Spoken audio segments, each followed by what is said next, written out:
வெள்ளப்பெருக்கால் குற்றாலம் அருவியில் கடந்த 7 நாட்களாக சுற்றுலா பயணிகளுக்கு அனுமதி மறுக்கப்பட்ட நிலையில் இன்று முதல் சுற்றுலா பயணிகள் குளிக்க அனுமதியானது அளிக்கப்பட்டிருக்கிறது. அண்மை தகவலை நாம் பார்த்துக் கொண்டிருக்கிறோம். கூடுதல் விவரங்களை எமது செய்தியாளர் விமலவேலன் வழங்க கேட்கலாம். வணக்கம் விமலவேலன், அங்கு நிலைமை எப்படி இருக்கிறது? கூடுதல் விவரங்கள்.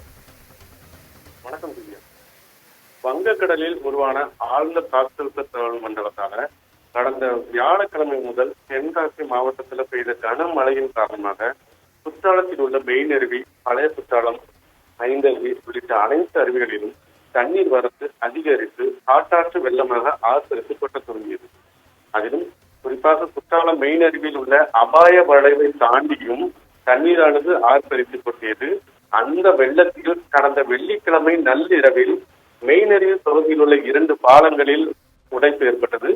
பாலத்தில் உள்ள கம்பிகள் காட்டாற்று வெள்ளத்தில் அடித்து செல்லப்பட்டன.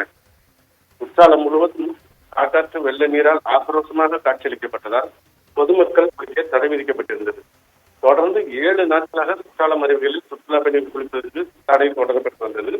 இந்த நிலையில் கடந்த 2 நாட்களாக குற்றாலம் பகுதியில் மழை வெறித்து காணப்பட்ட நிலையில் மெயின் அருவியில் நீர்வரத்து குறைந்துள்ளது மற்றும் அனைத்து அருவிகளிலும் நீர்வரத்தானது குறைய தொடங்கியது. இதனால் குற்றாலம் வரும் ஐயப்ப பக்தர்கள் மற்றும் சுற்றுலா பயணிகள் குளிக்க அனுமதிக்கப்படாததால் தங்களது வாழ்வாதாரம் பாதிப்புக்கு ஏற்படுவதாக கூறி குற்றாலம் பகுதியை சேர்ந்த 100க்கும் மேற்பட்ட வியாபாரிகள் தடையநல்லூர் அதிமுக சட்டமன்ற உறுப்பினர் கிருஷ்ணமுரளி தலைமையில் நேற்று குற்றாலம் பேருந்து நிலையம் முன்பு சாலை மறியல் முயற்சியில் ஈடுபட்டனர். தகவலிருந்து விரைந்து வந்த காவல்துறை துணை கண்காணிப்பாளர் தமிழியன் சட்டமன்ற உறுப்பினரிடம் பேச்சுவார்த்தை நடத்தி மெயின் அருவி பகுதியில் ஏற்பட்ட பாதிப்புகளை சரி செய்யும் பணிகள் நடைபெற்று வருவதால் விரைவில் சுற்றுலா பயணிகள் குளிக்க அனுமதி வழங்கப்படும் என உறுதியளித்ததை தொடர்ந்து அவர்கள் கலந்து சென்றனர்.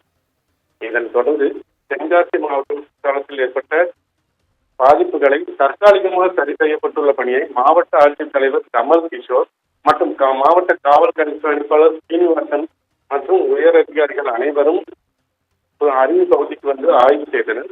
மேலும் தொடர்ந்து சபரிமலைக்கு செல்லும் பக்தர்கள், வியாபாரிகள் மற்றும் பொதுமக்களிடமிருந்து குற்றாலத்தில் குளிக்க அனுமதி மற்றும் கோரிக்கைகள் தொடர்ந்து வரப்பெற்றதை அடுத்து பாதுகாப்பு ஏற்பாடுகள் மற்றும் முன்னெச்சரிக்கை நடவடிக்கைகள் மேற்கொள்ளப்பட்டதை தொடர்ந்தும் பொதுமக்கள் குற்றால அருவியில் ஓரமாக நின்று குளிப்பதற்கு மாவட்ட நிர்வாகத்தால் தற்போது அனுமதி வழங்கப்பட்டிருக்கிறது.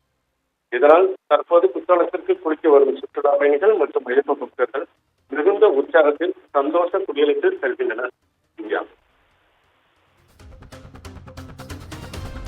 கூடுதல் விவரங்களுக்கு நன்றி விமலவேலன்.